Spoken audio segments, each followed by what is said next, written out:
Hello, my name's Jim. Today we are doing one of our silver oldies. This one was titled The Rubber Band.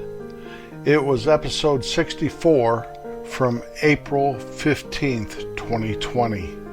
I wanted to do this because I saw a photo of my old friend John on Facebook a while back, and that picture sent me back to the mid-60s with John and Dave and Tim and Mike, members of the band. Dave passed away several years ago.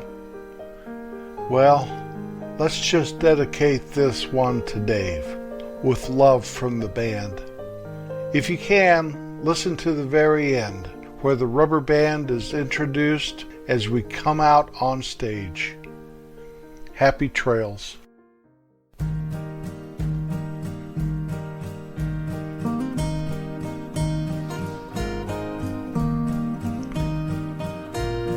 Hello, welcome to Baby Boomer Tales.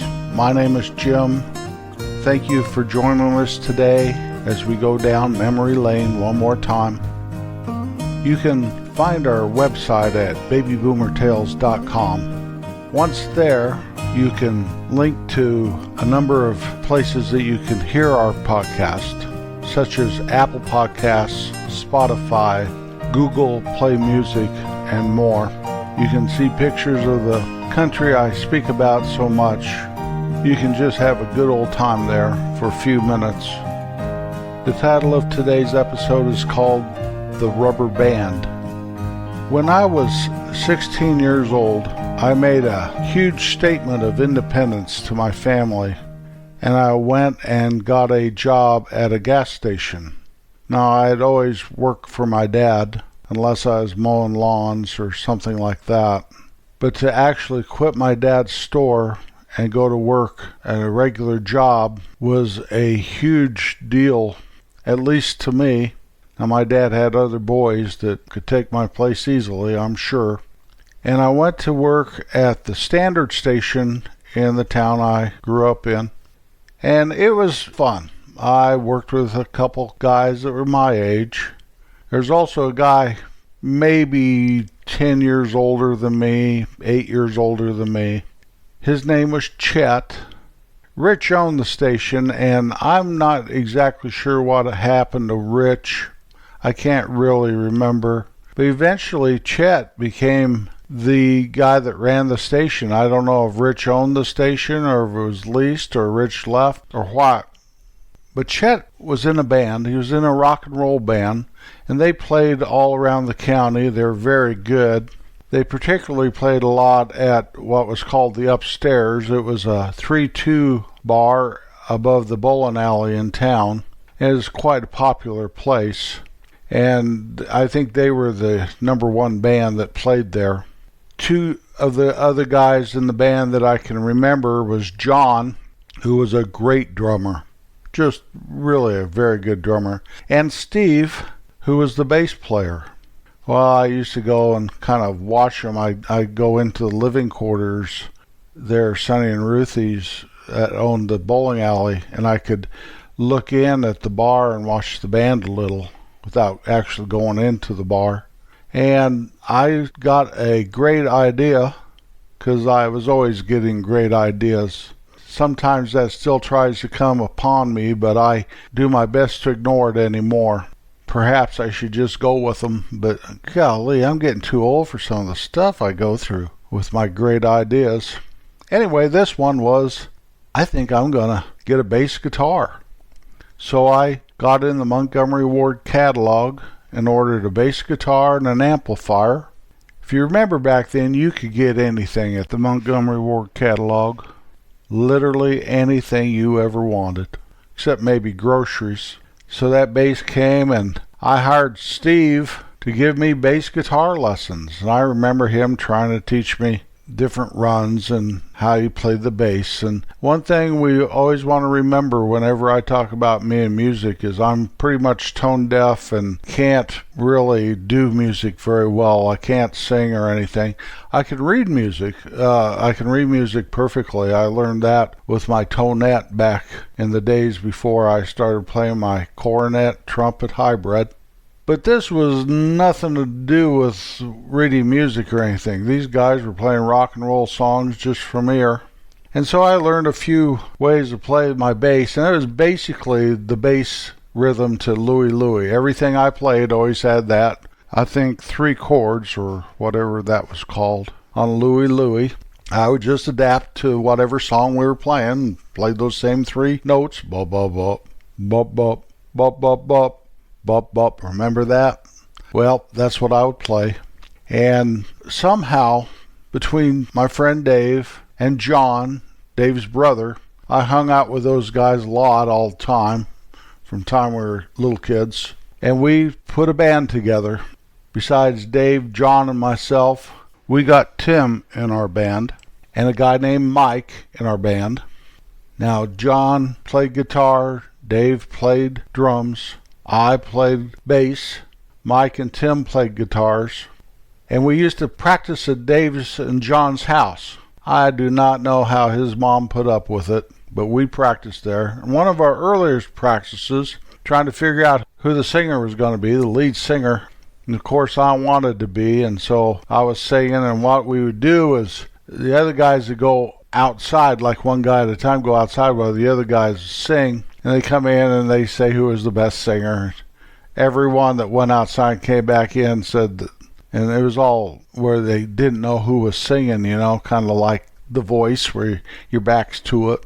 Every one of them said that I was the worst singer. So it turned out that Mike became the lead singer, and that was okay. Mike could really sing good, but he had one real bad handicap to being a lead singer, and that was he could never remember the words to songs. So as we started playing venues, I would stand close to Mike because I knew all the words to all the songs, and I would tell him the songs. Hey there, Little Red Riding Hood. Hey there, Little Red Riding Hood. You sure are looking good. You sure are looking good. Blah, blah, blah, blah, blah. On and on we went, song after song after song. Well, I did get to do the wolf howl on that one particular song, and probably did the ha ha ha ha wipe out on that song, and we had quite a selection of songs, and we started to become popular. I believe John the drummer, the great drummer, gave Dave lessons, and Chet probably gave maybe John, some of those guys, lessons. We weren't very good, but you know what? I think we got so we were okay. Places hired us. We played for some 8th grade dances.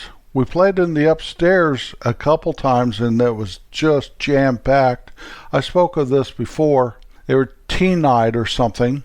I think one time was a Halloween night, but so the beer part of it was closed, but they opened up the venue, and we packed the place out. I remember playing my bass, dancing on one of the tables. Now, I dance about as good as I sing, so dancing's all part of music too. So I'm sure I was a sight for sore eyes, and watching me made your eyes sore. But I had fun.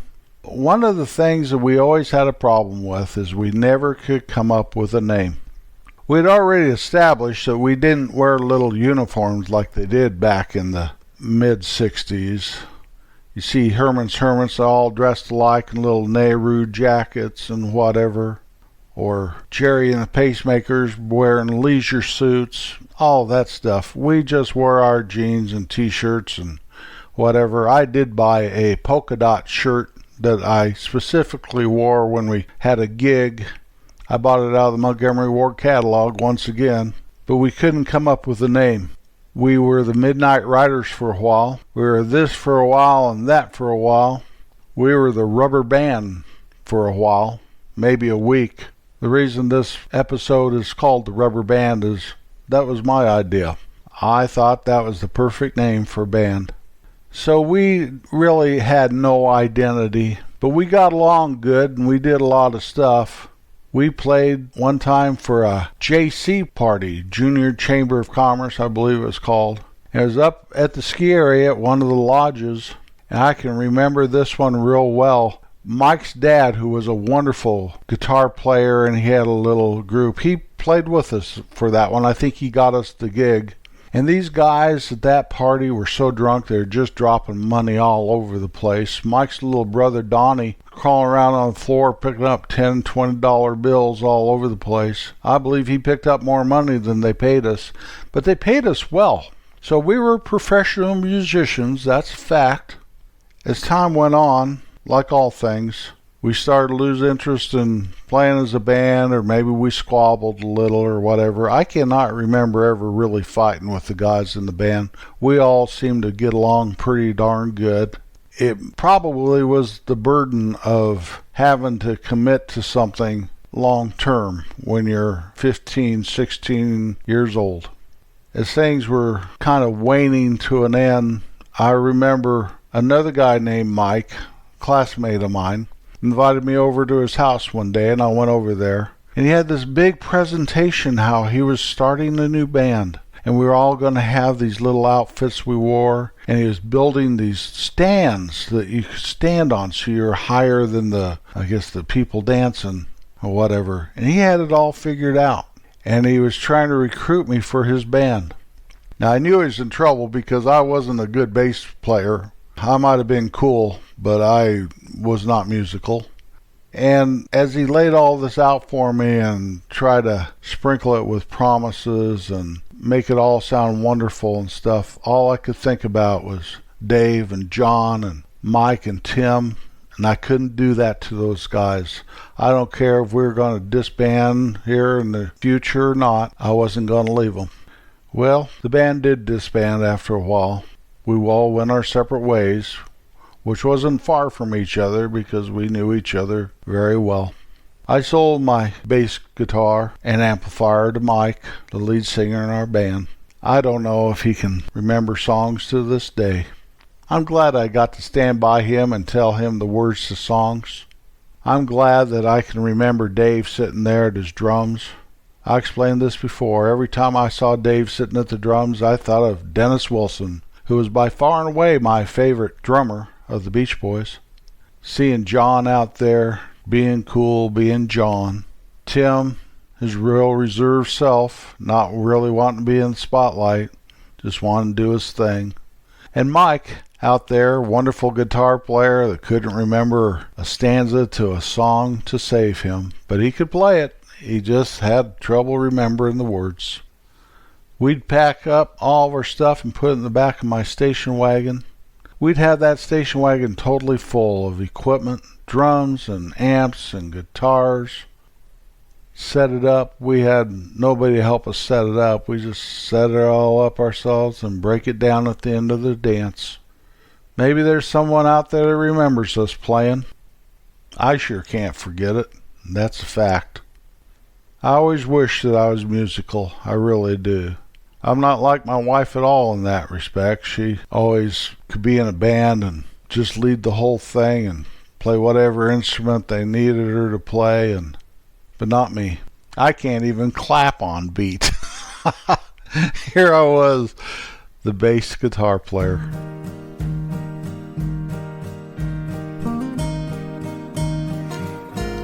Thank you so much for being with me today. I appreciate it more than you'll ever know.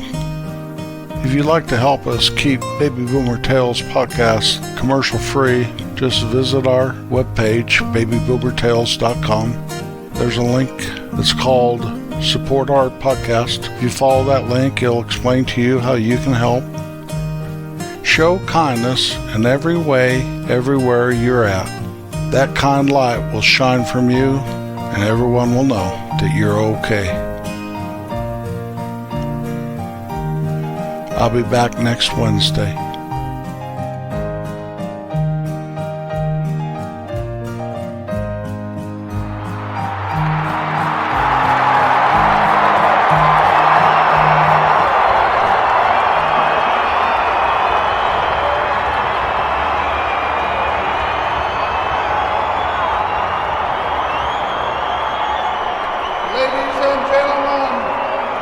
my great pleasure to bring to you the Rubber Band!